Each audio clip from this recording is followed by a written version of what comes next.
ভোলা জেলা সরফেশনের যে আপুকে নিয়ে আমি একটা ভিডিও বানাইছিলাম, আপনারা অনেকে কমেন্ট করছেন ভাই আপুর নাম কি এবং কি সরফেশন কোন জায়গা তার বাড়ি। হ্যাঁ, তো আজকে আমি যাইতেছি তার সাথে দেখা করার জন্য, দেখি আজকে তাকে পাই কিনা। আর তার সাথে দেখা করার জন্য আমি প্রতিদিন কিন্তু এদিক দিয়ে আসা যাওয়াই করি, কিন্তু তার সাথে দেখা করতে পারি না এবং কি তার খোঁজও পাই না। হ্যাঁ, ওনার বাসা আর আমার বাসা কিন্তু একদম পাশাপাশি, ঠিক আছে, কিন্তু তার সাথে দেখা হয় না এবং কি কথা হয় না। ওই একদিন কথা হয়েছিল আর একদিনে দেখলাম তাকে। হ্যাঁ, আপনারা অনেকে জিজ্ঞেস করছেন ভাই ওনার নাম কি এবং কি সৌদি আরব উনি কোন জায়গায় থাকে আর কত বছর ধরে থাকে আর এবং কি উনি ছুটিতে কেন যাইতেছে না। আসলে ভাই ওনাকে আমি জিজ্ঞেস করছি, প্রথম দিনে ওনার সাথে কথা হয়েছিল, ওনাকেও জিজ্ঞেস করছি, উনি 4 বছর ধরে সৌদি আরবে থাকে, এখনো ছুটিতে যায় নাই, ছুটিতে যাবে সামনের বছর। হ্যাঁ, ওই ভিডিওটা মোটামুটি আমার ভালো ভাইরাল হয়েছে এবং কি অনেকে ভাই মেসেজ করে বলছে ভাই সৌদি আরব উনি কোন জায়গায় থাকে এবং কি ওনার ঠিকানাটা চাইছে, অনেকে চাইছে কিন্তু আসলে কাউকে দিতে পারি নাই ঠিকানাটা। হ্যাঁ, উনি কিন্তু ভাই এই যে এই বিল্ডিং এ থাকে, ঠিক আছে, এই বিল্ডিং এ থাকে। আর ওনার সাথে আমার প্রথম দিনে এই যে ঠিক এই জায়গায় দেখা হয়েছিল, ঠিক আছে, আমি এই জায়গায় এদিকে আমি এসে ভিডিও করে, আর এই যে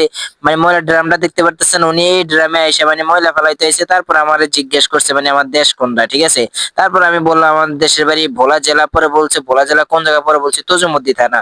পরে ওনাকে আমি জিজ্ঞেস করছি আপনার বাড়ি কই, পরে উনি বলছে আমার চরপেশন থানা, ঠিক আছে, মানে চরপেশনের কথা বলছিল। পরে আমি আর নাম টাম কিছু জিগাই নাই, এতটুকুই, ঠিক আছে। তারপর ওনার সাথে আমার সাথে আর দেখা হয়নি। আর আমার বাসা কিন্তু এই যে সামনে দেখতেছেন না, এই যে একটা দোকান, এই যে দিক দিয়ে কিন্তু আমার বাসা, ঠিক আছে। আর ওনার বাসায় এই আর আমার বাসায় এই, অথচ কিন্তু ওনার সাথে আমার সাথে একদিনে দেখা হয়েছে আর দেখা হয় না ভাই। কারণ মেয়ে মানুষ, কারণ এই দেশে মনে করেন মেয়ে মানুষের সাথে অপরিচিত ভাবে দাঁড়ায় কথা বলা নিষেধ, আর কথা বলা যায় না। যদি সেল হইতো তাহলে অবশ্যই নাম্বার টাম্বার রাখতাম, দেখা হইতো, কথা বলতাম এই, ঠিক আছে। আর দেখেন এই যে আমার বাসার সামনে চলে আসছে, এটা হলো আমার বাসা। তো ওনার সাথে যদি কোনো এক সময় আবার দেখা হয় তাহলে অবশ্যই ভিডিও করে রাখবো আর ওনার নাম ঠিকানা সবকিছু আপনাদেরকে জানার মতো। সবাই ভালো থাকবেন, এই পর্যন্ত আজকে।